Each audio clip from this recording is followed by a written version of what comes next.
ஜெய் சாய்ராம், ஜெய் சாய்ராம். பாபா எப்படிப்பட்டவர் என்பதை நாம் பார்ப்போம். 5 அடி 3 அங்குல உயரமுள்ள பாபா மனிதனைப் போல தோற்றமளித்தாலும் அனைவரின் இதயத்திலும் அவர் வாழ்ந்தார். அந்த ரங்கமாக அவர் பந்தமற்றவராகவும் அக்கறை அற்றவராகவும் இருந்தாலும் பகிரங்கத்திலே பொதுமக்களின் நலத்தை விரும்பினார். அகத்திலே மிகவும் ஆர்வமற்றவராக இருப்பினும் புறத்திலே தமது பக்தர்களுக்காக ஆசைகள் நிரம்ப பெற்றவராக இருந்தார். உள்ளே சாந்தத்தின் இருப்பிடமாக அவர் இருப்பினும் வெளியிலே இருப்பு கொள்ளாதவராய் இருந்தார். அந்த ரங்கமாய் பிரம்மானந்த நிலையை அவர் எய்தியவராய் இருந்தார்.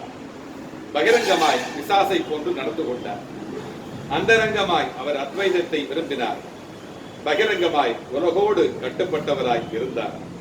சில நேரங்களில் அனைவரையும் பாசம் ததும்ப நோக்கினார். சில சந்தர்ப்பங்களில் அவர்கள் மீது கற்களை விட்டெறிந்தார். சில சமயம் அவர்களை கடிந்து கொண்டார். சில சந்தர்ப்பங்களில் அவர்களை அன்புடன் அரவணைத்தார். அமைதியாகவும் பதட்டமற்றவராகவும் பொறுமை உள்ளவராகவும் நல்ல சமநிலை உள்ளவராகவும் இருந்தார். ஆத்மாவிலேயே உறைந்து அதனாலேயே கவரப்பட்டு அதன் பயமாகவே ஆகி போனார்.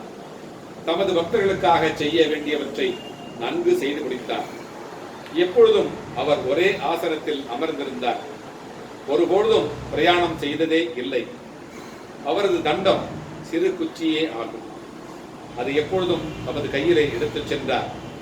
சாந்தமாகவும் எண்ணங்களில் இருந்து விடுபட்டவராகவும் இருந்தார்.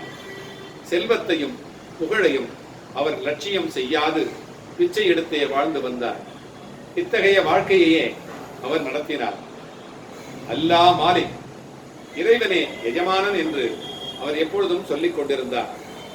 அடியவர்களிடத்திலே அவர் கொண்டிருந்த அன்பு ஏராளமானதும் தடையற்றதும் ஆகும். ஆத்ம ஞான சுரங்கமாகவும் பரமானந்தம் முழுமையும் நிரம்ப பெற்றவராகவும் இருந்தார். சாய் பாபாவின் தெய்வீக ரூபம் இத்தகையது. அத்தகைய எல்லையற்ற முடிவற்ற பாகுபாடற்ற ஒரு கூண்டிலிருந்து பிரம்மா வரையுள்ள பிரபஞ்சம் அனைத்தும் அரவணைக்கும் ஏக தத்துவமே சாய் பாபாவாக அவதரித்தது. உண்மையில் நகைவையும் நல்ல அதிர்ஷ்டமும் பெற்ற மக்கள் தங்கள் கைகளில் இந்த பொக்கிஷ புதையலை பெற்றார்கள். சாய் பாபாவின் உண்மையான மதிப்பை அறியாதவர்கள் அவரை ஒரு மனிதனாக சாதாரண மானிட பிறவியாக கருதுகிறார்கள். அவர்கள் உண்மையிலேயே பரிதாபத்திற்கு உரியவர்கள் ஆகிறார்கள். சாய் பாபாவின் சரியான பிறந்த நாளையும் அவரது பெற்றோரையும் ஒருவரும் அறிந்துள்ளார்கள்.